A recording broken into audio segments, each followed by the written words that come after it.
Hi! I am going to talk today about sweets and having a sweet craving because I get them often. I have given up sugar for about 6 months now. That's when I did my first Candida cleanse, the Candida cleanser. And it was recommended to give up all sugars because that's what feeds the Candida. And I did. And I have continued to do it for about 6 months. But what I'm noticing is that every time, about 9 times out of 10, after every main meal, meaning lunch and dinner, I get a sweet craving. And I've tried to not entertain it, but I'm noticing that it continues to happen. And it's surprising me because I've given up sugar for so long. I would have thought that my body wouldn't really be craving it as much as I seem to think that I am. And it's just a subtle craving, and it happens right after a meal. And so I did some research. I wanted to understand where did we get this from? Where did let's have dessert after a big, huge meal come from? It's notorious. It's in many cultures, and it's been happening for a long time. Well, I didn't find any conclusive answers. There is a lot of opinions out there as to what has happened and why we do that.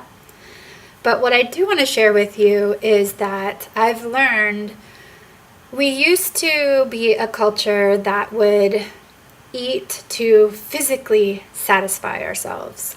And there used to be a communication with the stomach. Once it got full to its capacity, it would send messages up to the brain that would say, hey, it's time to stop eating. You're good. You're full.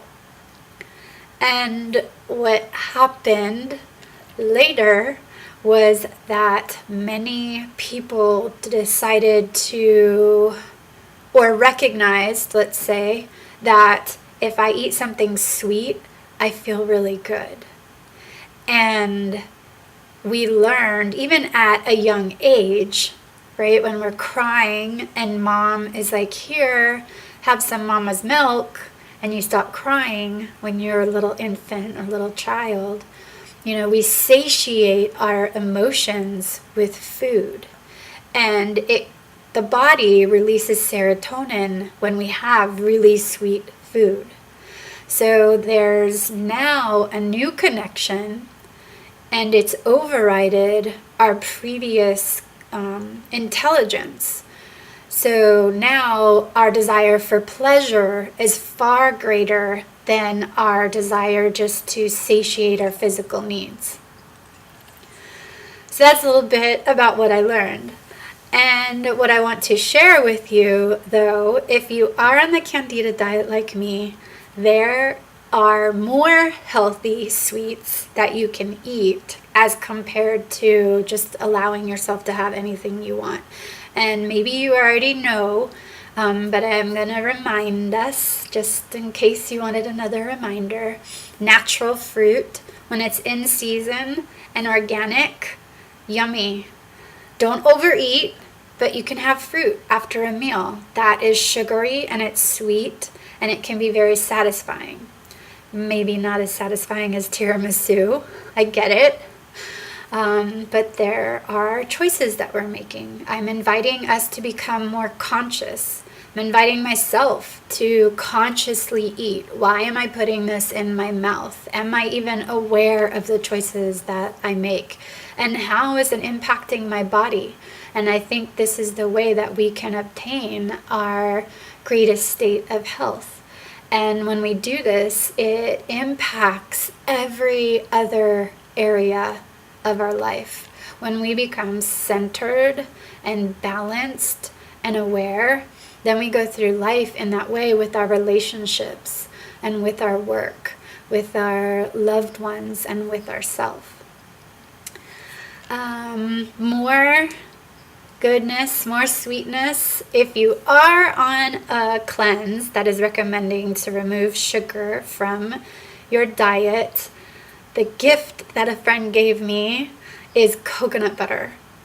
Get yourself some coconut butter.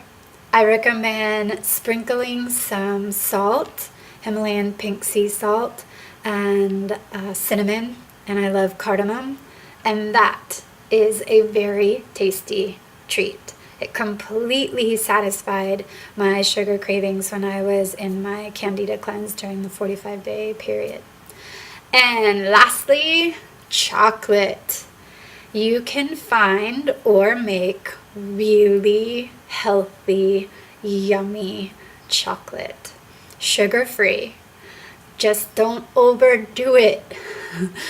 Just because something is sugar-free doesn't mean you can gobble up as much as you want and overdo it. Anything too much of put in the body at one time most likely is not good for your body, no matter what it is. So remember that. Thank you so much for joining me, and enjoy satisfying your sweet tooth and staying healthy. Mwah! See you again soon.